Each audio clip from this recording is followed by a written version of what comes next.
اعوذ باللہ من الشیطان الرجیم بسم اللہ الرحمن الرحیم رب اشرح لی صدری ویسر لی امری واحلل عقدۃ من لسانی یفقہوا قولی واجعل لی وزیرا من اہلی اللہم صلی علی محمد وآل محمد وبارک وسلم تسلیما۔ الحمدللہ، آج ہم اپنے 23ویں پارے کا آغاز کر رہے ہیں۔ سورہ یاسین ہے اور آیا نمبر ہے 22۔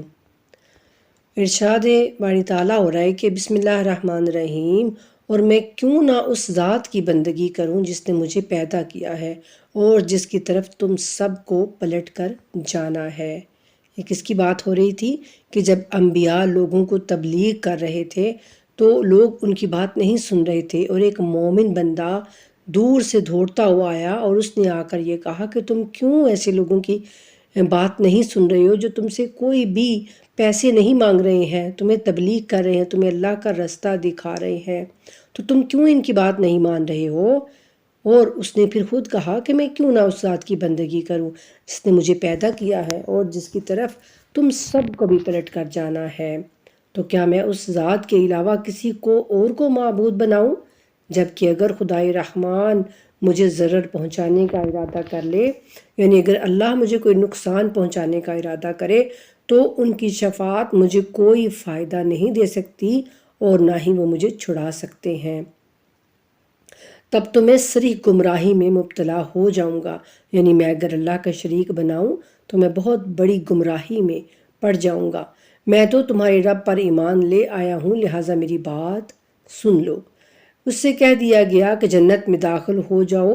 اس نے کہا کاش میری قوم کو اس بات کا علم ہو جاتا۔ یہ آپ کو پتہ ہے کہ وہ جو مومن بندے تھے نا، ان کو لوگوں نے اسی وقت وہیں پر مار مار کے ان لوگوں کو، تو لوگوں نے ان کو شہید کر دیا۔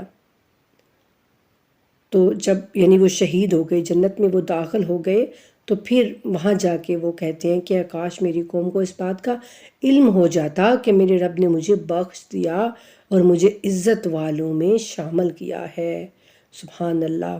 اور اس کے بعد اس کی قوم پر ہم نے آسمان سے کوئی لشکر نہیں اتارا اور نہ ہم کوئی لشکر اتارنے والے تھے۔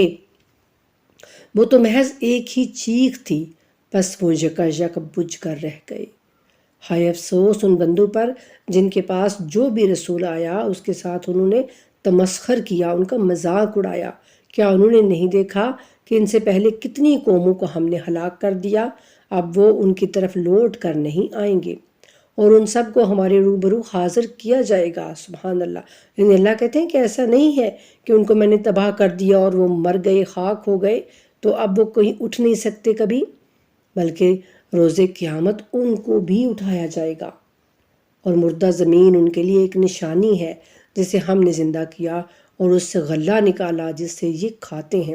یہ نشانی بار بار اللہ سبحانہ تعالیٰ ہمارے لیے بیان کرتے ہیں کہ دیکھو زمین تمہارے سامنے مردہ ہے نا، تو لیکن جب تم اس میں بیج بوتے ہو تو آخر کون ہے جو اس دانے کو پھاڑ کر اس میں سے پودا نکالتا ہے، اور پھر ایک ہی پودے پر تمہارے لیے کتنے دانے، کتنا غلہ اگا دیتا ہے۔ ہم دیکھتے ہیں نا چاول اور گندم اور جو مکئی کے دانے ہوتے ہیں وہ کس طرح اللہ تعالیٰ اگاتے ہیں۔ تو یہ چیزیں بار بار اللہ سبحانہ تعالیٰ اس چیز کا ذکر کرتے ہیں کہ زمین جب مردہ ہو جاتی ہے تو کون ہے جو اس کو بارش کے پانی سے زندہ کرتا ہے اور پھر اس میں سے تمہارے لیے غلہ اگاتا ہے۔ بے شک یہ اللہ سبحانہ تعالیٰ کی ذات ہے، اس رب کے علاوہ یہ کوئی اور کر ہی نہیں سکتا۔ اور اللہ کہتے ہیں اور ہم نے اس زمین میں کھجوروں اور انگوروں کے باغ بنائے اور ہم نے اس زمین میں کچھ چشمے جاری کیے تاکہ وہ اس کے پھلوں سے اور اپنے ہاتھ کی کمائی سے کھائیں، تو کیا یہ شکر نہیں کرتے؟ پاک ہے وہ ذات جس نے تمام جوڑے بنائے ان چیزوں سے جنہیں زمین اگاتی ہے، اور خود ان سے اور ان چیزوں سے جنہیں یہ جانتے ہی نہیں۔ اور رات بھی ان کے لیے ایک نشانی ہے جس سے ہم دن کو کھینچ لیتے ہیں تو ان پر اندھیرا چھا جاتا ہے اور سورج اپنے مقررہ ٹھکانے کی طرف چلا جا رہا ہے۔ یہ بڑے غالب آنے والے دانا کی تقدیر ہے۔ یعنی یہ بہت ہی دانائی کے ساتھ اللہ سبحانہ تعالیٰ نے سب کچھ جو ہے وہ کیا ہوا ہے۔ اور چاند کے لیے ہم نے منزلیں مقرر کی ہیں، یہاں تک کہ وہ کھجور کی پرانی شاخ کی طرح لوٹ جاتا ہے۔ یعنی ہم دیکھتے ہیں نا کہ چاند کس طرح سے گھٹتا اور بڑھتا رہتا ہے، اور جب یکم کا چاند ہوگا، پہلی کا چاند ہوگا، تو وہ آپ کو ایسے ہی لگے گا جیسے بالکل ایک باریک سا بس وہ ایک ہوتا ہے۔ تو اللہ کہتے ہیں وہ کھجور کی پرانی شاخ کی طرح ہو جاتا ہے۔ نہ سورج کے لیے سزاوار ہے کہ وہ چاند کو پکڑ لے، اور نہ ہی رات دن پر سبقت لے سکتی ہے، اور وہ سب ایک ایک مدار میں تیر رہے ہیں۔ یعنی تم دیکھتے نہیں کہ ہر چیز جو ہے وہ اپنی ہی روانی میں چلی جا رہی ہے، کوئی گڑبڑ نہیں ہو رہی، ہر چیز جو ہے وہ اپنی سمت جو ہے وہ جا رہی ہے۔ کچھ بھی ایسا نہیں ہوتا کہ یعنی کبھی دن کہے کہ نہیں میں تو زیادہ دیر تک رہوں گا، تو تم ٹھہر کے آنا چاند، تم ابھی مت آؤ، اور کبھی چاند کہے کہ نہیں میں تو ابھی نہیں جا سکتا، میں تو ابھی رہوں گا، رات ہی رہے گی، تو سورج تم ذرا ٹھہر کے آ جانا۔ ایسا کچھ بھی نہیں ہوتا نا، ایک وقت ہوتا ہے، ایک ٹائم ہوتا ہے۔ کبھی یہ بھی اللہ تعالیٰ اپنی نشانیاں بیان کرتے ہیں، کہتے ہیں کہ کبھی ایسا ہوتا ہے کہ تم دیکھتے ہو کہ رات لمبی ہو جاتی ہے، اور کبھی تم دیکھتے ہو کہ دن لمبے ہو جاتے ہیں۔ تو یہ تو اللہ کی قدرتیں ہیں نا، اور یہ بھی ان کے لیے ایک نشانی ہے کہ ہم نے ان کی نسل کو بھری ہوئی کشتی میں سوار کیا، اور ہم نے ان کے لیے اس کشتی جیسی اور سواریاں بنائی جن پر یہ سوار ہوتے ہیں، اور اگر ہم چاہیں تو انہیں غرق کر دیں، پھر ان کے لیے نہ کوئی فریاد رس ہوگا اور نہ ہی وہ بچائے جائیں گے، مگر ہماری طرف سے رحمت ہے، اور جس سے انہیں ایک وقت تک متاع حیات مل جاتی ہے۔ دیکھا نا آپ نے، اللہ سبحانہ تعالیٰ کہتے ہیں ایک وقت مقررہ تک تمہارے لیے اس دنیا میں سب کچھ ہے، پھر اس کے بعد ہر چیز فنا ہو جائے گی، اور تم سب کو میرے سامنے ہاتھ باندھے کھڑا ہونا پڑے گا۔ اور جب ان سے کہا جاتا ہے کہ اس گناہ سے بچو جو تمہارے سامنے ہے، اور اس عذاب سے بچو جو تمہارے پیچھے آنے والا ہے، شاید تم پر رحم کیا جائے۔ یعنی گناہ ہمیشہ انسان کے سامنے ہوتا ہے نا، کہ انسان خود گناہ کرتا ہے۔ گناہ جو ہے وہ انسان پر مسلط نہیں ہوتا، بلکہ انسان گناہ پر مسلط ہوتا ہے، خود گناہ کرتا ہے وہ۔ تو پھر جو اس کے پیچھے عذاب ظاہر ہے، جب وہ گناہ کرتا ہے تو عذاب تو اس کا پیچھا کرے گا نا پھر۔ اور ان کے رب کی نشانیوں میں سے جو بھی نشانی ان کے پاس آتی ہے وہ اس سے منہ موڑ لیتے ہیں۔ اور جب ان سے کہا جاتا ہے کہ رزق تمہیں اللہ نے عنایت کیا ہے تو اس میں سے کچھ راہ خدا میں خرچ کرو، تو کفار مومنین سے کہتے ہیں کہ کیا ہم اسے کھلائیں جسے اگر اللہ چاہتا تو خود کھلا دیتا، تم تو بس صریح گمراہی میں مبتلا ہو۔ یعنی جن کو زیادہ رزق دیا جاتا ہے، جب ان سے یہ کہا جاتا ہے کہ اللہ کے راستے میں خرچ کرو، اور جو غریب ہیں، مسکین ہیں، نادار ہیں، ان کو دو، تو آگے سے وہ کیا جواب دیتے ہیں کہ ہم کیوں دیں، اگر اللہ اس کو چاہتا تو اللہ خود اس کو دے دیتا، تو ہم کیوں دیں۔ یعنی جو کافر ہوتے ہیں وہ اس طرح سے کہتے ہیں، اور وہ کہتے ہیں کہ اگر تم سچے ہو تو بتاؤ کہ یہ وعدہ قیامت کا پورا ہوگا، اور در حقیقت یہ ایک ایسی چیخ کے منتظر ہے جو انہیں اس حالت میں گرفت میں لے گی جب یہ لوگ آپس میں جھگڑ رہے ہوں گے۔ یعنی اللہ سبحانہ تعالیٰ کہتے ہیں کہ یکدم قیامت آ جائے گی اور تمہیں پتہ بھی نہیں چلے گا، پھر نہ تو وہ وصیت کر پائیں گے اور نہ ہی اپنے گھر والوں کی طرف واپس جا سکیں گے، اور جب سور میں پھونک ماری جائے گی تو وہ اپنی قبروں سے اپنی رب کی طرف دوڑ پڑیں گے۔ استغفر اللہ۔ یعنی اللہ کہتے ہیں کہ وہ وقت اتنا سخت ہوگا جب سور میں پھونک مار دی جائے گی تو انسان زمین سے فصلوں کی طرح اگیں گے، جیسے کوئی فصل اگتی ہے نا، اس طرح سے کہتے ہیں کہ ایک ایک جگہ سے 70 مردے اٹھیں گے، اور وہ اس آواز کی جانب دوڑنے لگیں گے جس طرف سے ان کو آواز آ رہی ہوگی۔ اللہ رب العزت سے دعا ہے کہ اللہ ہم سب کو، تمام اپنے بندوں کو، تمام امت محمدیہ کو اس دن کامیابی عطا فرمائے، وہ کامیابی جو حقیقی کامیابی ہوگی۔ اور کہیں گے، یعنی اس دن جب مردے اٹھیں گے نا تو پھر وہ کہیں گے ہائے ہماری تباہی، ہماری خوابگاہوں سے ہمیں کس نے اٹھایا۔ یہ وہی بات ہے جس کا خدائے رحمان نے وعدہ کیا تھا اور پیغمبروں نے سچ کہا تھا۔ یعنی پھر جب وہ اٹھیں گے تو ان کو پتہ چل جائے گا، وہ تو صرف ایک چیخ ہوگی، پھر سب کے سب ہمارے سامنے حاضر کیے جائیں گے۔ اس روز کسی پر کچھ بھی ظلم نہیں کیا جائے گا اور تمہیں بس وہی بدلہ دیا جائے گا جیسا تم عمل کرتے رہے ہو، یعنی اگر اچھا عمل کیا ہوگا تو بہترین جو ہے وہ اجر پاؤ گے، اور اگر تمہارا عمل ہی برا ہوگا تو پھر مت یہ تم توقع رکھو کہ اللہ تعالیٰ میرے برے عمل کے بدلے بھی مجھ کو اچھا ہی اجر دیں گے، کیونکہ اللہ کہتے ہیں یہ میری سنت ہے جو کبھی بھی تبدیل نہیں ہو سکتی۔ میں خود کسی پر ذرہ برابر بھی ظلم نہیں کرتا، بلکہ بندہ خود ظالم ہے، وہ خود اپنے اوپر ظلم کرتا جاتا ہے گناہ کر کر کے، تو میں تو اس کو وہی دوں گا جو وہ میرے پاس لے کے آئے گا، جیسے اس کے اعمال ہوں گے ویسا میں اس کو اجر دوں گا۔ بلکہ اللہ سبحانہ تعالیٰ تو یہاں تک کہتے ہیں کہ جو کوئی نیکیاں لے کے آئے گا تو اس کو میں اپنے فضل سے زیادہ دوں گا، اور جو کوئی گناہ لے کے آئے گا تو پھر ان گناہوں کے برابر ہی ان کو میں سزا دوں گا۔ اور آج اہل جنت یقیناً کیف و سرور کے ساتھ مشغلے میں ہوں گے۔ سبحان اللہ، یعنی وہ دن جس دن نفسا نفسی کا عالم ہوگا، جس دن ہر طرف مصیبت ہی مصیبت ہوگی، باپ بیٹے کو نہیں پوچھے گا، بیٹا باپ کو نہیں پوچھے گا۔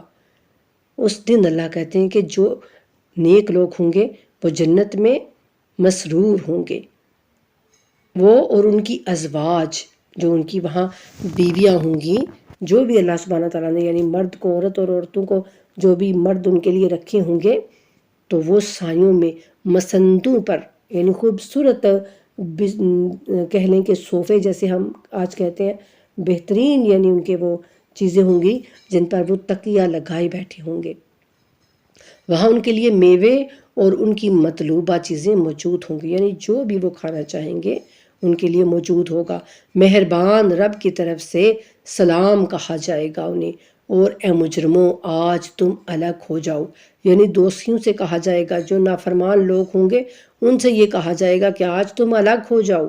اے اولاد آدم، کیا ہم نے تم سے عہد نہیں لیا تھا کہ تم شیطان کی پرستش نہ کرنا؟ بے شک وہ تمہارا کھلا دشمن ہے، اور یہ کہ میری بندگی کرنا یہی سیدھا راستہ ہے، اور بے شک اس نے تم میں سے بہت سی مخلوق کو گمراہ کر دیا ہے، تو کیا تم عقل نہیں رکھتے؟ یہ وہی جہنم ہے جس کا تم سے وعدہ کیا گیا تھا، آج اس جہنم میں جھلس جاؤ، اس کفر کے بدلے میں، اس کفر کے بدلے میں جو تم کیا کرتے تھے۔ آج ہم ان کے منہ پر مہر لگا دیتے ہیں، اور ان کے ہاتھ ہم سے بولیں گے، اور ان کے پاؤں گواہی دیں گے اس کے بارے میں جو کچھ وہ کرتے رہے ہیں۔ یعنی اللہ سبحانہ تعالیٰ کہتے ہیں کہ جب انسان یہ کہے گا نا کہ نہیں نہیں یا اللہ میں نے تو یہ گناہ تو میں نے کیے ہی نہیں ہے، یہ تو میں نے نہیں کیا، جب وہ زیادہ چرب زبانی دکھائے گا تو پھر اللہ تعالیٰ اس کے منہ پر مہر لگا دیں گے، اور اس کے ہاتھ، اس کے پاؤں، اور پیچھے ہم نے یہ پڑھا نا کہ اس کے کان، اس کی آنکھیں، اس کی کھال اس کے خلاف گواہی دیں گی، یعنی اس کے تمام اعضاء و جوارح اس کے خلاف گواہی دیں گے کہ یا اللہ اس نے یہ بھی کیا تھا، یا اللہ اس نے اس ٹائم پر یہ بھی کیا تھا، اور یہی پورا بدن ہمارے خلاف ہو جائے گا۔ اور آپ اس کا ترجمہ پڑھیے اور سوچئے کہ اللہ سبحانہ تعالیٰ رسول اللہ صلی اللہ علیہ وآلہ وسلم نے ہم سے جب کہا کہ تم اس کو ضرور فجر کے وقت میں پڑھو، نماز کے بعد اس کی تلاوت کرو، تو اس کا کیا مقصد ہے؟ اس کا مقصد یہی ہے کہ ہم جانیں کہ اس میں ہے کیا، اللہ سبحانہ تعالیٰ ہم سے کیا چاہتے ہیں، اور پھر پورا دن ہم یہ اللہ کی نافرمانی سے بچتے رہیں۔ ہم کوئی بھی گناہ کرتے ہوئے یہ سوچیں کہ جب ہم یہ گناہ کر رہے ہیں تو یہ کل کو ہمارے ہاتھ پیر، ہماری آنکھیں، ہمارے کان یا ہماری کھال، ہر چیز جو ہے وہ ہمارے خلاف گواہی دے گی، تو پھر ہم ڈر جائیں اور ہم بچ جائیں اس گناہ سے۔ یہ چاہتے ہیں اللہ سبحانہ تعالیٰ، یہ نہیں کہ بس ہم نے سورہ یاسین کو جلدی جلدی 5-10 منٹ میں ہم نے پڑھ لیا اور بس ہم کہیں کہ نہیں بس اب سارا دن ہمارا بہت اچھا گزرے گا، بلکہ صرف تلاوت جو ہے نا وہ ہمیں وہ فائدہ نہیں دے گی جو ہمیں سمجھ کر پڑھنا فائدہ دے گا، کیونکہ جب ہم سمجھ کے پڑھیں گے تو ہم ڈر جائیں گے، ہمیں پتہ چلے گا کہ اللہ تعالیٰ کس قدر ہم سے یعنی سختی سے بات کر رہے ہیں، اور جو ہم کر رہے ہیں وہ کل کو سارا کچھ ہمارے سامنے آ جانا ہے۔ تو یہ مقصد ہوتا ہے اصل میں کچھ کہنے کا کہ یہ والی آیہ کریمہ پڑھا کرو، یہ والی صورتیں پڑھا کرو، تاکہ ہم اس کے اندر جو پیغام ہے وہ سمجھ سکیں۔ اور آگے اللہ سبحانہ تعالیٰ کہتے ہیں اور اگر ہم چاہیں تو ان کی آنکھوں کو مٹا دیں، پھر یہ راستے کی طرف لپک بھی جائیں تو کہاں سے راستہ دیکھ سکیں گے؟ یعنی اگر ہم ان کو اندھا کر دیں تو پھر ان کو راستہ کیسے سجھائی دے گا؟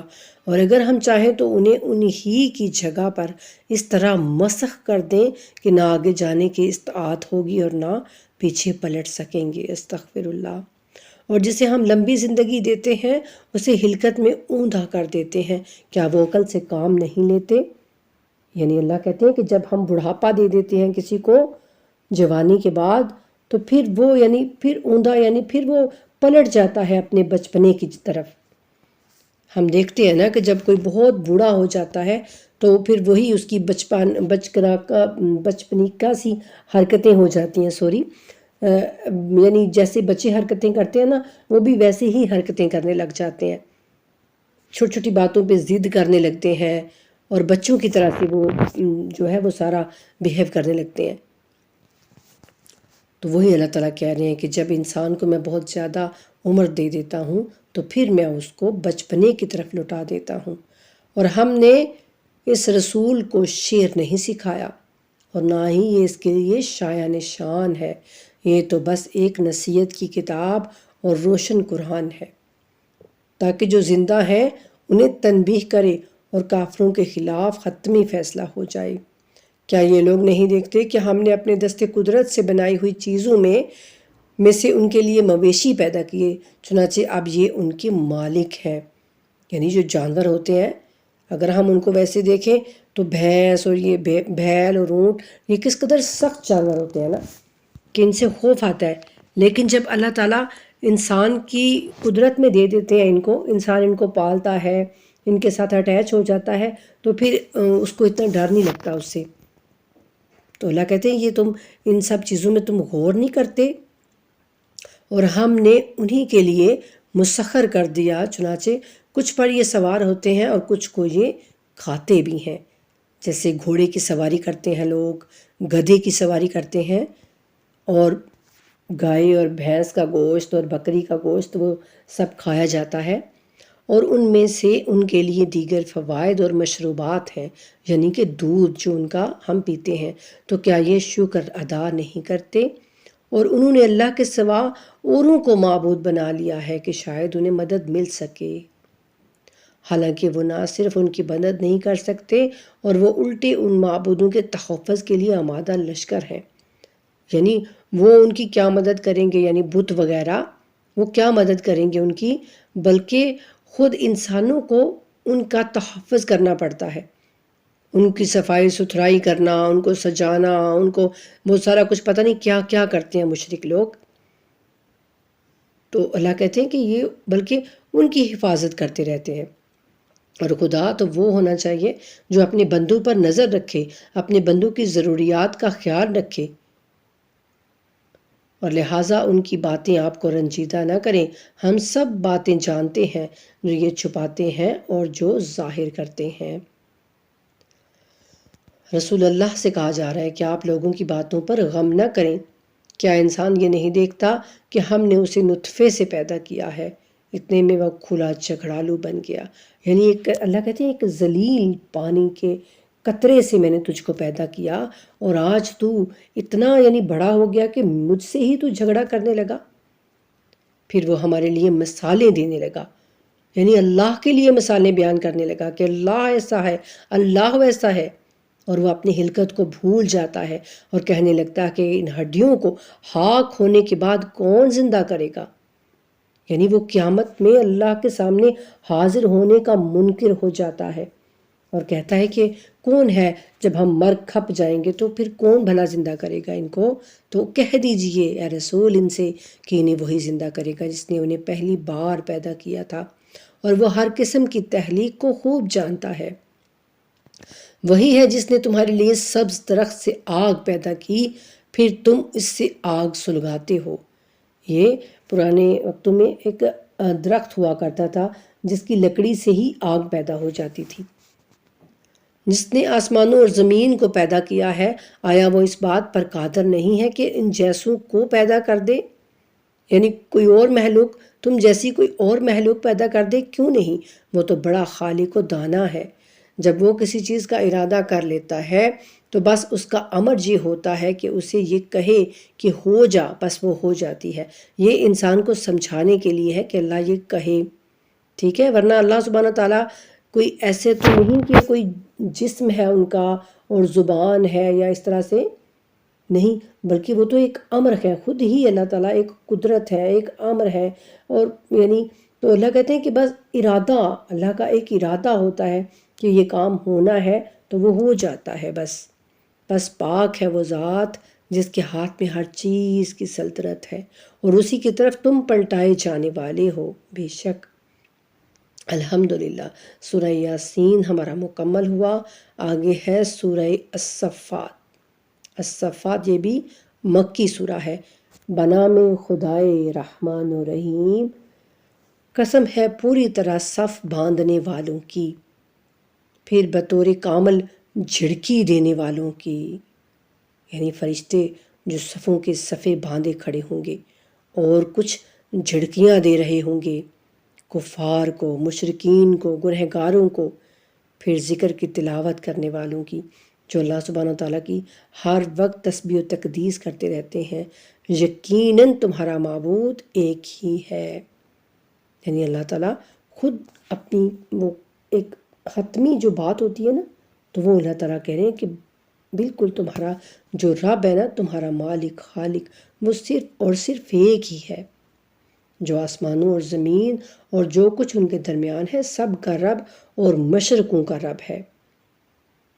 ہم نے آسمان دنیا کو ستاروں کی زینت سے مزین کیا اور ہر سرکش شیطان سے بچاؤ کا ذریعہ بھی، کہ وہ عالم بالا کی طرف کان نہ لگا سکیں اور ہر طرف سے ان پر انگارے پھینکے جاتے ہیں، دھتکارے جاتے ہیں اور ان پر دائمی عذاب ہے۔ یعنی شیاطین، جنات جو ہے نا، شیاطین جو ہے وہ کہتے ہیں کہ آسمان کی جانب جاتے ہیں اوپر کہ ہم اللہ سبحانہ تعالیٰ کے اوپر سے کوئی باتیں سن کے آئیں، کوئی فرشتوں کی یا کچھ ایسا، تو اوپر سے ان پر انگارے برسائے جاتے ہیں، تو پھر وہ نیچے بھاگ آتے ہیں۔ تو یہ اللہ تعالیٰ وہ ذکر کر رہے ہیں کہ وہ دھتکارے جاتے ہیں، مگر ان میں سے جو کسی بات کو اچک لے تو ایک تیز شعلہ اس کا پیچھا کرتا ہے۔ یعنی اگر وہ کوئی بات کوئی تھوڑی سی سن بھی لینا تو پھر ایک تیز شعلہ اس کا پیچھا کرتا ہے۔ تو ان سے پوچھ لیجئے کہ کیا ان کا پیدا کرنا مشکل ہے، یا وہ جنہیں ہم نے ان کے علاوہ خلق کیا ہے، ہم نے انہیں لیسدار گارے سے پیدا کیا ہے۔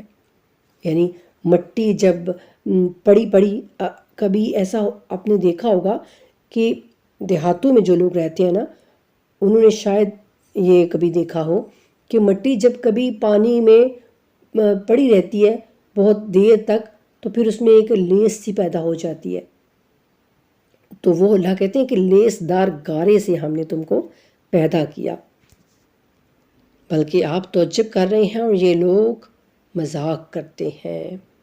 اللہ کہتے ہیں یہ مذاق اڑاتے ہیں، تو بھلا یہ اپنی ساری ارد گرد کی چیزوں کو نہیں دیکھتے؟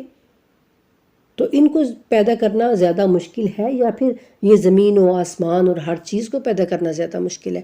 تو جب میں نے ہر چیز کو خلق کر لیا ہے تو پھر ان کو دوبارہ اٹھانا میرے لیے کون سا مشکل ہے؟ بلکہ یہ مذاق اڑا رہے ہیں، اور جب انہیں نصیحت کی جاتی ہے تو نصیحت نہیں مانتے، اور جب کوئی نشانی دیکھتے ہیں تو اس کا مذاق اڑاتے ہیں اور کہتے ہیں کہ یہ تو ایک کھلا ہوا جادو ہے۔ کیا جب ہم مر چکیں گے اور خاک اور ہڈیاں ہو جائیں گے تو کیا ہم دوبارہ اٹھائے جائیں گے؟ کیا ہمارے اگلے باپ دادا بھی اٹھائے جائیں گے؟ کہہ دیجئے ہاں، اور تم ذلیل کر کے اٹھائے جاؤ گے۔ استغفر اللہ۔ یعنی جو مشرک، جو کافر اس بات کا انکار کرے کہ اللہ کے سامنے اس کو حاضر نہیں ہونا، قیامت کا اس کو یقین نہ ہو، تو اللہ کہتے ہیں وہ ذلیل کر کے اٹھایا جائے گا۔ وہ تو بس ایک جھڑکی ہوگی، پھر وہ اپنی آنکھوں سے دیکھیں گے، یعنی ان کو جھڑک جھڑک کے فرشتے جو ہیں وہ اٹھائیں گے۔ اور پھر وہ دیکھیں گے اور کہیں گے کہ ہائے ہماری تباہی، یہ تو یوم جزا ہے۔ یعنی پھر ان کو پتہ چل جائے گا کہ یہ وہ دن آ گیا ہے کہ اب ہمیں ہمارے اعمال کی جزا دی جائے گی۔ یہ فیصلے کا وہ دن ہے جس کی تم تکذیب کیا کرتے تھے، جس کو تم جھٹلایا کرتے تھے۔ تو گھیر لاؤ ظلم کا ارتکاب کرنے والوں کو اور ان کے ہم جنسوں کو اور انہیں جن کی یہ پوجا کیا کرتے تھے، یعنی سب کو آج لے آؤ گھیر کے۔ اللہ کہتے ہیں اللہ کو چھوڑ کر پھر انہیں جہنم کے راستے کی طرف ہانکو۔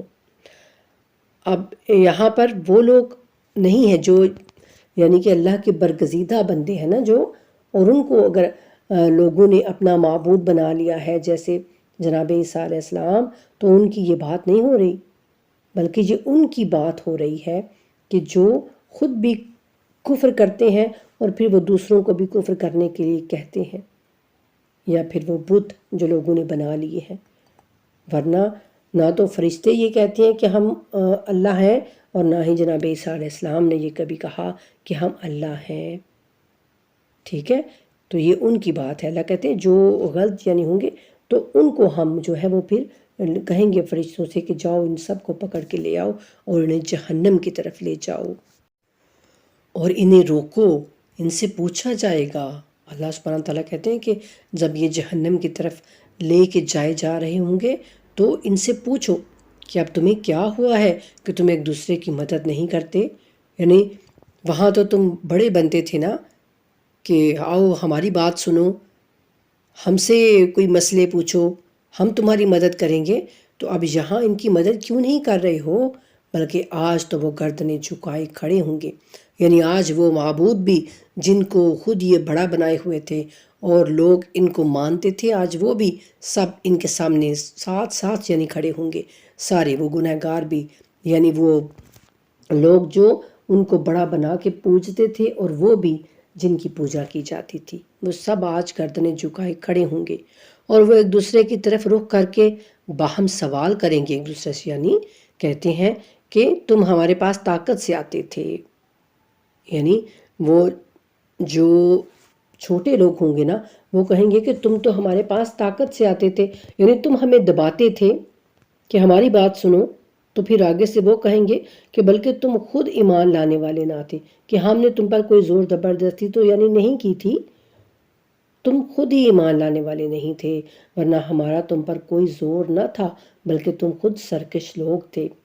بس ہمارے بارے میں ہمارے رب کا فیصلہ حتمی ہو گیا، اب ہم عذاب چکھیں گے۔ استغفر اللہ۔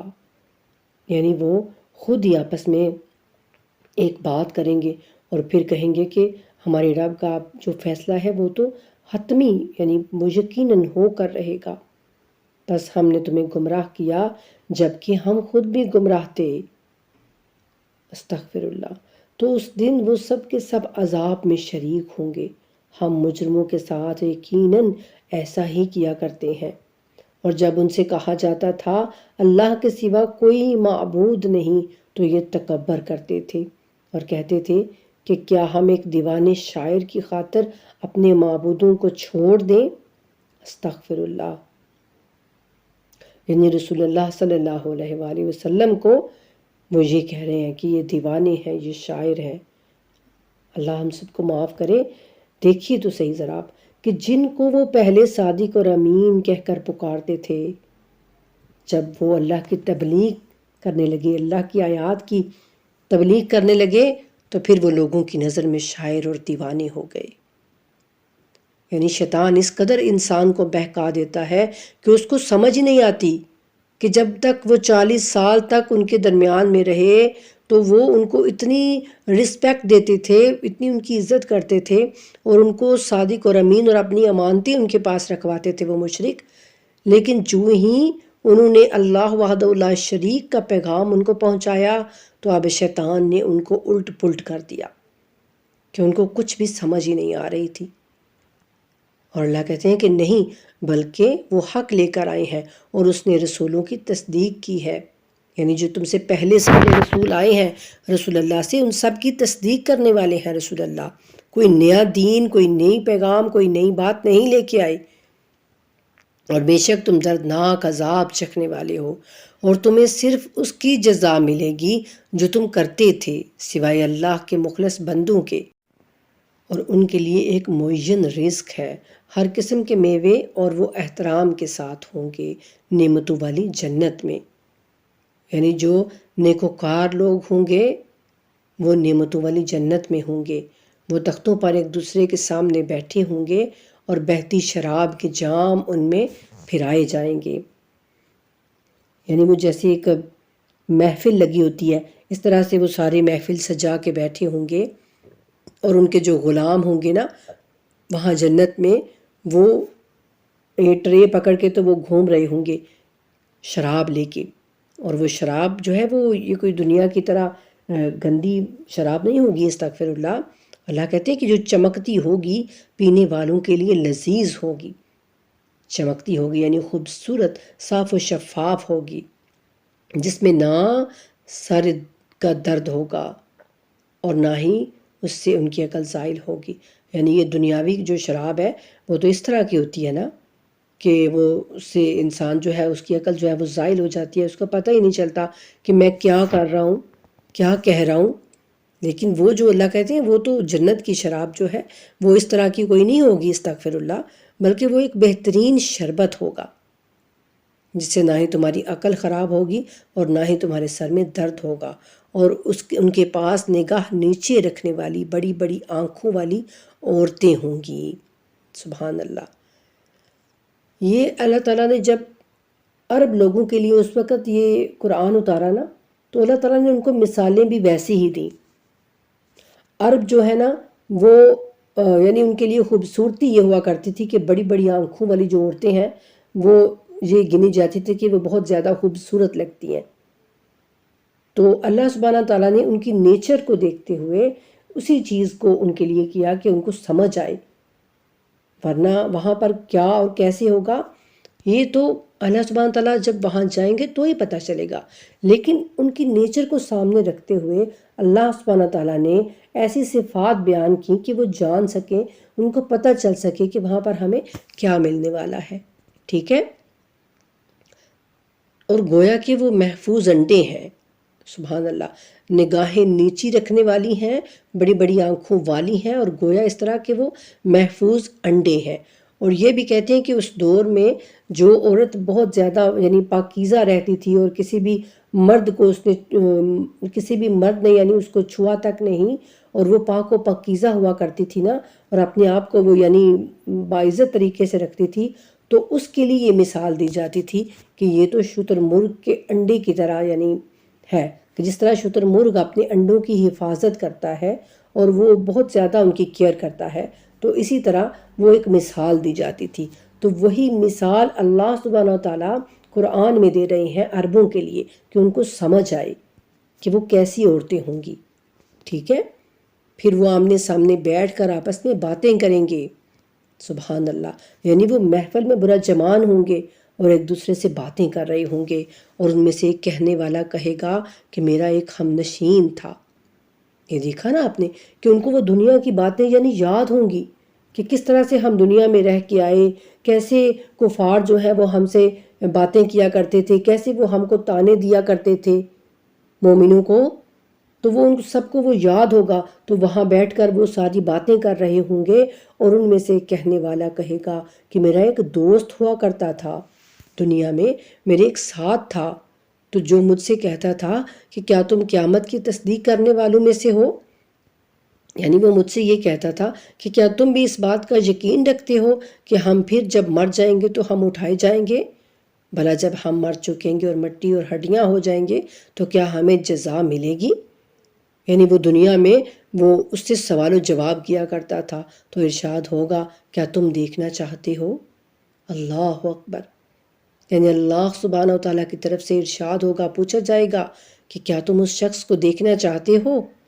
پھر اس نے جھانکا تو اسے وسط جہنم میں دیکھے گا، استغفر اللہ، یعنی پھر اللہ سبحانہ تعالیٰ اس کے آگے سے پردے ہٹائیں گے تو اس کو وہ دیکھے گا، اپنے وہ دوست کو جو اس کا ساتھی تھا دنیا میں، یا جو اس کے ساتھ ملتا جلتا تھا اور وہ اس سے اس طرح کی باتیں کیا کرتا تھا، تو وہ اس کو جہنم کے درمیان دیکھے گا، تو وہ کہے گا کہ قسم باخدا قریب تھا کہ تو مجھے بھی ہلاک کر دے، یعنی اس طرح کی باتیں کر کر کے تو مجھے بھی یعنی اپنے ساتھ مشرک ہی بنا دیتا، اور اگر میرے رب کی نعمت نہ ہوتی تو میں بھی عذاب میں حاضر کیے جانے والوں میں ہوتا۔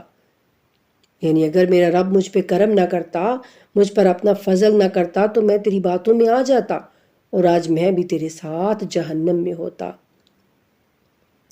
تو اس لیے کہتے ہیں کہ دوست سہیلیاں جو ہوتی ہیں نا، وہ دیکھ بھال کے بنائیں، بہترین دوست بنائیں، ایمان والوں کو دوست بنائیں جو اللہ کی طرف ہمیں لے کے جائیں۔ ایسی سہیلیاں چنیں جو ہمیں مجھے اللہ معاف کرے کہ جو ہم غیبت بیٹھ کے کرتی رہیں اور چغلیاں اور یہ لگائی بجھائی، اس طرح کی سہیلیاں مت بنائیں، بلکہ وہ بنائیں جو ہر وقت اللہ کا ذکر کرتی رہیں اور ہمیں اللہ کی جانب لے کے جائیں، ٹھیک ہے؟ کیونکہ یہ بڑا اثر ہوتا ہے دوستوں کا اور سہیلیوں کا۔ اور آگے اللہ کہتے ہیں کہ کیا اب ہمیں نہیں مرنا؟ یعنی وہ پھر کہے گا شخص کہ بالکل ہمیں مرنا تھا اور ہم مرے، اور ہماری پہلی موت کے بعد ہمیں کوئی اور عذاب نہ ہوگا۔ یعنی وہ یہی کہا کرتا تھا، جو جہنم میں ہوگا نا، تو وہ یہ کہا کرتا تھا کہ جب ہم مر جائیں گے تو پھر کون ہمیں اٹھائے گا اور کون عذاب دے گا۔ استغفر اللہ، یقیناً یہ عظیم کامیابی ہے، یعنی جو جنت میں چلا گیا تو وہ بڑی کامیابی پا گیا۔ اور عمل کرنے والوں کو ایسی ہی کامیابی کے لیے عمل کرنا چاہیے۔ کیا یہ مہمانی اچھی ہے یا زقوم کا درخت؟ استغفر اللہ۔ زقوم کیا ہوتا ہے؟ زقوم ایک بہت ہی بدنما اور کانٹے دار درخت ہوتا ہے کہ جس کے ساتھ بڑے بڑے کانٹے ہوتے ہیں، بلکہ وہ پورا یعنی اس کے ساتھ کانٹے ہی کانٹے ہوتے ہیں، اس کو کہتے ہیں زقوم کا درخت، اور بہت ہی سخت کڑوا ہوتا ہے وہ، ایک تو کانٹے ہوتے ہیں اور ایک سخت کڑوا ہوتا ہے۔ تو اللہ کہتے ہیں کہ یہ جو جنت میں مہمانی تم کو مل رہی ہے یہ اچھی ہے، یا پھر جو جہنم میں زقوم کا درخت تم کو ملے گا وہ اچھا ہے۔ اس دنیا میں ہمیں اللہ سبحانہ تعالیٰ کس طریقے سے باتیں کر کر کے سمجھاتے ہیں نا، کہ کاش میرا بندہ سمجھ جائے، کاش میرے بندے کو عقل آ جائے۔ اور اللہ کہتے ہیں کہ ہم نے اسے ظالموں کے لیے ایک آزمائش بنا دیا ہے۔ یہ ایسا درخت ہے جو جہنم کی تہ سے نکلتا ہے، اس کے خوشے شیاطین کے سروں جیسے ہیں، پھر وہ اس میں سے کھائیں گے اور اسی سے پیٹ بھریں گے۔ استغفر اللہ۔ پھر ان کے لیے اس پر کھولتا ہوا پانی ملا دیا جائے گا، یعنی جب وہ اس کو کھائیں گے اور پانی کی ان کو طلب ہوگی تو ان کو کھولتا ہوا پانی ملے گا، کھولتا ہوا پانی، گرم بھی نہیں بلکہ کھولتا ہوا۔ استغفر اللہ۔ اللہ ہم سب کو معاف کر دیجئے گا۔ اے اللہ، یہ رمضان کا مہینہ ہے اور یہ راتیں بھی بہترین راتیں ہیں میرے اللہ۔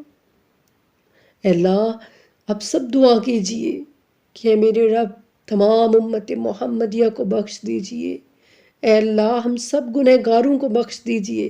اے اللہ ہم بڑے ہی گنہگار ہیں، بدکار ہیں، سیاہکار ہیں مولا، مگر آپ کے بندے ہیں، آپ کے پیارے محبوب کے امتی ہیں، تو اے اللہ ہم سب کو ایک امت بننے کی توفیق دیجئے، ہم امت واحدہ بن سکیں اور اپنے رب کو راضی کر سکیں۔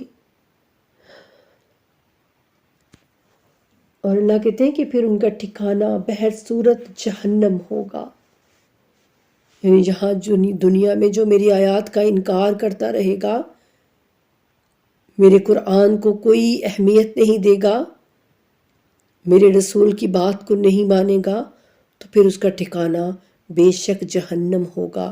اور بلا شک انہوں نے اپنے باپ دادا کو گمراہ پایا، یعنی وہ یہی کہتے تھے نا کہ ہمارے باپ دادا ان بتوں کی پوجا کرتے تھے تو ہم بھی یہی کریں گے۔ اور آج یہ ہمارے لیے بھی ہے کہ ہم بھی دیکھیں کہ ہمارے باپ دادا کیا یعنی کچھ ایسا کام تو نہیں کر رہے تھے کہ جو اللہ اور اس کے رسول کی سنت کے خلاف ہو، تو اگر وہ کوئی ایسا کام ان سے تو ہمیں چاہیے کہ ہم اس کو چینج کریں، ہم قرآن کے مطابق عمل کریں. ہم یہ نہ کہیں کہ نہیں ہمارے باپ دادا تو ایسا ہی کرتے آئے تھے تو ہم بھی ایسا ہی کریں گے، ہم بھی اپنے بس وہی کام کریں گے، وہی رسومات کریں گے. تو یہ اس چیز سے اللہ سبحانہ تعالیٰ نے منع فرمایا ہے، اور یہ چیز اللہ کو نہیں پسند. اللہ کہتے ہیں کہ یہ قرآن میں نے تمہارے ہی لیے اتارا ہے، ایک ایک بندے کے لیے یہ قرآن ہے، صرف علماء کے لیے نہیں ہے کہ صرف وہ علماء کرام اس کو پڑھیں اور بس، اور جو عام انسان ہے ان کے لیے نہیں ہے. یہ نہیں، بلکہ اللہ کہتے ہیں کہ اس میں ہدایت ہے، اس میں رحمت ہے، اس میں شفا ہے. تو ہر انسان کو خود چاہیے کہ وہ اللہ کی اس پاک کلام کو پڑھے، اس کو سمجھے اور پھر اس پر عمل کرے. بس یہی زندگی ہے، یہی چاہتے ہیں اللہ ہمارے، اور یہی ہمیں کرنا ہے تو ہی کامیابی ملے گی. لیکن اگر ہم ہاتھ پہ ہاتھ دھرے بیٹھے رہیں گے اور کہیں گے کہ اس قرآن کو سمجھنا تو بڑا مشکل ہے، ہمیں تو سمجھ ہی نہیں آتی کہ اس میں لکھا کیا ہے، اور ہم تو بس وہی کریں گے جو ہمارے باپ دادا کرتے آئے ہیں، تو پھر واللہ ہم بھی گمراہ ہو جائیں گے. تو اللہ کہتے ہیں پھر وہ ان کے نقش قدم پر دوڑ پڑے، یعنی اپنے باپ دادا کے نقش قدم پر. اور بے شک ان سے پہلے اگلوں کی اکثریت گمراہ ہو چکی ہے، اور ہم نے ان میں تنبیہ کرنے والے رسول بھیجے تھے. پھر دیکھو کہ تنبیہ جو ہوتی ہے نا، یعنی جن پر تنبیہ کی جاتی ہے ان کا کیا انجام ہوا. جو تنبیہ کو نہیں سنتے، نہیں مانتے نصیحت کو، تو ان کا کیا انجام ہوا سوائے اللہ کے مخلص بندوں کے. یعنی وہ لوگ بچ جاتے ہیں جو اللہ کے خالص بندے ہوتے ہیں، جو اللہ کی طرف سے آئی ہوئی حق بات کو جان لیتے ہیں. اور نوح نے ہمیں پکارا تو دیکھا کہ ہم کیسے بہترین جواب دینے والے ہیں. سبحان اللہ. اور ہم نے انہیں اور ان کے گھر والوں کو عظیم مصیبت سے بچا لیا، اور ان کی نسل کو ہم نے باقی رہنے والوں میں رکھا. جناب آدم علیہ السلام کے بعد جناب نوح علیہ السلام جو تھے، وہ ایسے نبی تھے کہ جنہوں نے 950 سال تک اپنی امت کی تبلیغ کی، اپنے لوگوں کو اسلام کے بارے میں بتایا. لیکن افسوس کہ بہت کم بندے جو ہے وہ ان پر ایمان لائے. تو جب پھر جناب نوح جو ہے وہ بہت ہی اپنے بندوں سے ان سے بیزار ہو گئے، ہر وقت وہ جناب نوح کا مذاق اڑاتے رہتے. تو جب وہ ان سے بیزار ہو گئے تو انہوں نے اپنے اللہ سے درخواست کی کہ اللہ مجھ میں اور میری قوم میں جدائی ڈال دیجئے، میں تنگ آ گیا ہوں ان سے. تو پھر اللہ سبحانہ تعالیٰ نے وہ کشتی کا کہا کہ آپ کشتی بنائیے، اور اس کشتی میں بس وہ لوگ سوار تھے جو نیک تھے، اور باقی تمام دنیا جو ہے وہ سب ہر جگہ پانی ہی پانی ہو گیا، اور ہر چیز نیست و نابود ہو گئی، اور صرف وہ بچے جو کشتی میں سوار تھے. پھر اسی سے اللہ سبحانہ تعالیٰ نے دوبارہ اس دنیا کو آباد کیا، اور دوبارہ جو ہے پھر جیسے آدم سے لوگ پھیلے تھے جناب آدم علیہ السلام سے، ویسے ہی پھر جناب نوح علیہ السلام سے اور ان کی اولاد سے اور ان کے چند ماننے والوں سے پھر آگے پوری دنیا جو ہے وہ پھیلی. تو اللہ کہتے ہیں کہ ان کی نسل کو ہم نے باقی رہنے والوں میں رکھا، اور ہم نے آنے والوں میں ان کے لیے ذکر جمیل باقی رکھا. تمام عالمین میں نوح پر سلام ہو، اور ہم نیکی کرنے والوں کو ایسے ہی جزا دیتے ہیں. بے شک وہ ہمارے مومن بندوں میں سے تھے، پھر ہم نے دوسروں کو غرق کر دیا، یعنی جو ایمان نہیں لائے تھے ہم نے ان سب کو غرق کر دیا. اور ابراہیم یقیناً نوح کے پیروکاروں میں سے تھے. سبحان اللہ. جناب ابراہیم علیہ السلام اللہ کہتے ہیں کہ وہ بھی نوح کے پیچھے پیچھے چلنے والے تھے. یعنی انبیاء یہ نہیں کہ کوئی ایک نبی وہ کوئی اور دین لے کے آیا ہو، دوسرا نبی آئے وہ کوئی اور باتیں کرے، ایسا نہیں تھا. اللہ کہتے ہیں آدم سے لے کے محمد صلی اللہ علیہ وآلہ وسلم تک دین ایک ہی تھا، شریعت ایک ہی تھی، توحید ایک ہی تھی. لیکن نبی میں نے مختلف بھیجے کہ یعنی جب ایک نبی آئے پھر اس دنیا سے چلے گئے، پھر لوگوں نے اختلاف شروع کر دیا اور سارا دین آہستہ آہستہ لوگ بھول گئے، تو پھر مجھے ان لوگوں کی تبلیغ کے لیے آگے پھر نبی بھیجنا پڑا. تو میں نے اس طرح سے مختلف نبی بھیجے، ورنہ میرا دین ایک ہی تھا. تو وہی اللہ کہتے ہیں کہ ابراہیم بھی نوح کے پیچھے پیچھے چلنے والے تھے، نوح کے پیروکاروں میں سے تھے. اور جب وہ اپنے رب کی بارگاہ میں قلب سلیم لے کر آئی، ایک ایسا قلب جو اللہ کے سامنے جھکا ہوا ہو اور وہ کسی اور کے سامنے جھکنا پسند ہی نہ کرے، وہ ہوتا ہے قلب سلیم. اور جب انہوں نے اپنے باپ چچا یعنی اپنے باپ سے یعنی چچا سے، جو ان کا چچا تھا، ٹھیک ہے، اور قوم سے کہا، اپنی قوم سے، کہ تم کس کی پوجا کرتے ہو؟ کیا اللہ کو چھوڑ کر گڑے ہوئے معبودوں کو چاہتے ہو؟ یعنی وہ خود ہی بت بنا کے، تو ان کا جو چچا تھا نا آزر، ان کا نام جو ہے وہ روایات میں ملتا ہے، تو وہ خود ہی بت بنا کے تو ان کو بیچا کرتا تھا، اور سب لوگ جو ہے وہ بتوں کی پوجا کیا کرتے تھے۔ تو جناب ابراہیم نے کہنے لگے کہ اللہ کو چھوڑ کر تم اپنے ہی گھڑے ہوئے یعنی اپنے ہی بنائے ہوئے معبودوں کو تم چاہتے ہو اور ان کی پوجا کرتے ہو، رب عالم کے بارے میں تمہارا کیا خیال ہے؟ پھر انہوں نے ستاروں پر ایک نظر ڈالی اور کہا میں تو بیمار ہوں۔ یعنی جب وہ سارے لوگ جانے لگے نا، اپنی وہ پارٹی تھی ان کی کوئی، یا کوئی وہ انہوں نے عبادت کرنی تھی کہیں شہر سے باہر جا کے، تو انہوں نے کہا کہ ابراہیم آپ بھی ہمارے ساتھ چلیے۔ تو پھر جناب ابراہیم نے یعنی جیسے ایک ان کی طبیعت یعنی خراب ہونے کا ایک بہانہ سا کیا کہ میں بیمار ہوں تو میں نہیں جاؤں گا۔ چنانچہ وہ لوگ انہیں پیچھے چھوڑ گئے، یعنی وہ وہیں شہر میں چھوڑ کر ان کو، تو وہ خود سارے کے سارے شہر کے باہر جا کر اپنی کوئی عبادت کرنے لگے۔ پھر وہ ان کے معبودوں میں جا گھسے، معبودوں میں جو یعنی ان کے وہ بت تھے نا، ان میں جناب ابراہیم علیہ السلام جو ہے وہ گئے اور کہنے لگے کہ تم کھاتے کیوں نہیں ہو؟ یعنی جو ان کے سامنے کھانے پڑے ہوئے تھے نا، وہ ان کے سامنے جو چڑھاوے چڑھا کر گئے تھے، تو وہ جناب ابراہیم نے غصے سے ان کو کہا کہ آخر تم کیوں نہیں کھاتے ہو؟ تو کھاؤ۔ اور جناب ابراہیم نے ایک کلہاڑا لے کے تو ان سب کو توڑ دیا، اور پھر وہ کلہاڑا جو سب سے بڑا بت تھا اس کے کاندھے پر رکھ دیا۔ یہ وہ سارا واقعہ تھا۔ تو جناب ابراہیم نے جب ان سے یہ کہا کہ تم کیوں نہیں کھاتے، تمہیں کیا ہوا ہے کہ تم بولتے نہیں ہو؟ پھر انہیں پوری طاقت سے مارنے لگے، تو لوگ دوڑتے ہوئے ان کے پاس آئے۔ ابراہیم نے کہا کیا تم اسے پوجتے ہو جسے تم خود تراشتے ہو؟ حالانکہ خود تمہیں اور جو کچھ تم بناتے ہو سب کو اللہ نے پیدا کیا ہے۔ انہوں نے کہا اس کے لیے ایک عمارت تیار کرو، پھر اسے آگ کے ڈھیر میں پھینک دو۔ یعنی لوگ کہنے لگے کہ یہ ہمارے معبودوں کو برا کہتے ہیں، تو اب ہم اپنے معبودوں کی مدد کریں گے۔ استغفر اللہ، یعنی جس اللہ سے ہم نے مدد مانگنی ہے، اللہ تو وہ ہونا چاہیے نا جو ہماری مدد کرے، جو ہماری ضروریات کا خیال رکھے، رب تو وہ ہونا چاہیے نا۔ لیکن یہاں دیکھیے عقل ان کی اس قدر یعنی مت ماری گئی ہے وہ جب انسان کی، تو پھر وہ کہنے لگے کہ ہمیں اپنے جو ہم نے رب بنائے ہوئے ہیں معبود، ہمیں ان کی مدد کرنی چاہیے کہ جناب ابراہیم نے ان کو توڑ پھوڑ دیا ہے، تو اب ہم بھی جناب ابراہیم کو آگ میں ڈالیں گے۔ تو پس انہوں نے اس کے خلاف ایک چال چلنے کا ارادہ کیا، لیکن ہم نے انہیں زیر کر دیا۔ اور ابراہیم نے کہا کہ میں اپنے رب کی طرف جا رہا ہوں، وہ مجھے راستہ دکھائے گا۔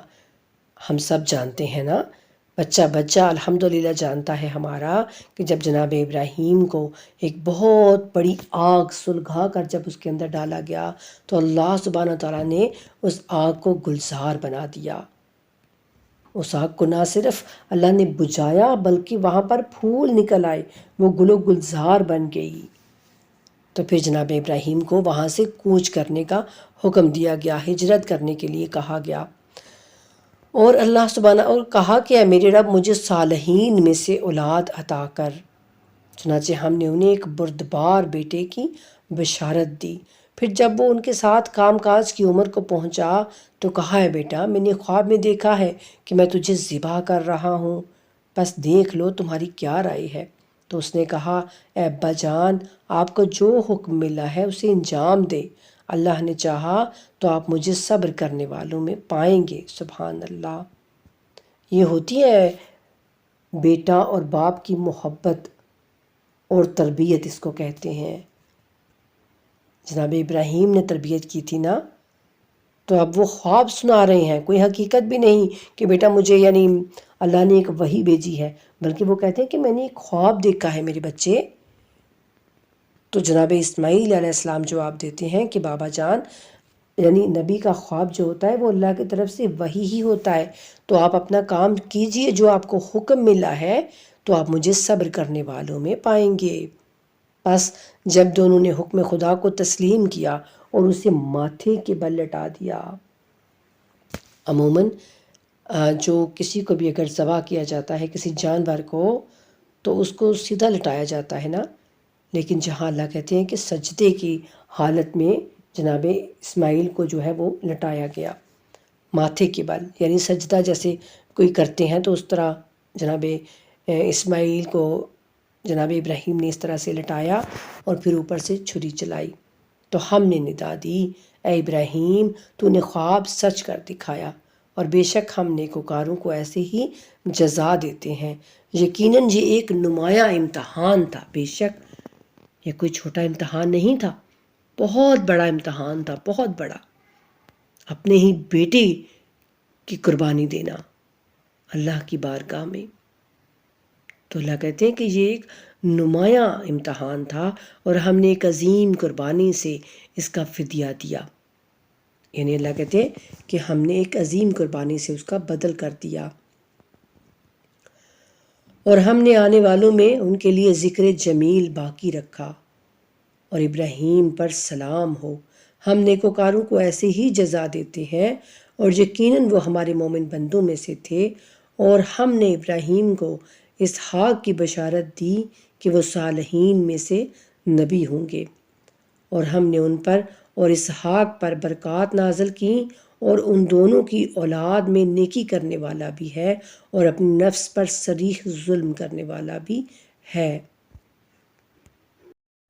اور بے شک موسیٰ اور ہارون پر ہم نے احسان کیا، اور ان دونوں کو اور ان دونوں کی قوم کو عظیم مصیبت سے ہم نے نجات دی، اور ہم نے ان کی مدد کی تو وہی غالب آنے والے ہو گئے۔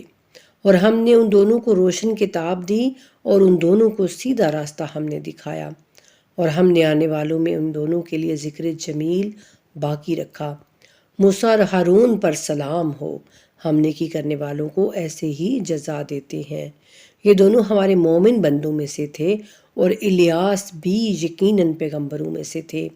جب انہوں نے اپنی قوم سے کہا، کیا تم اپنا بچاؤ نہیں کرتے؟ کیا تم بعل کو پکارتے ہو اور سب سے بہتر خلق کرنے والے کو چھوڑ دیتے ہو؟ بعل یہ بھی ایک بت تھا ان کا، جو بت انہوں نے بہت بڑا کوئی بنایا ہوا تھا، تو اس کا یہ نام انہوں نے رکھا ہوا تھا۔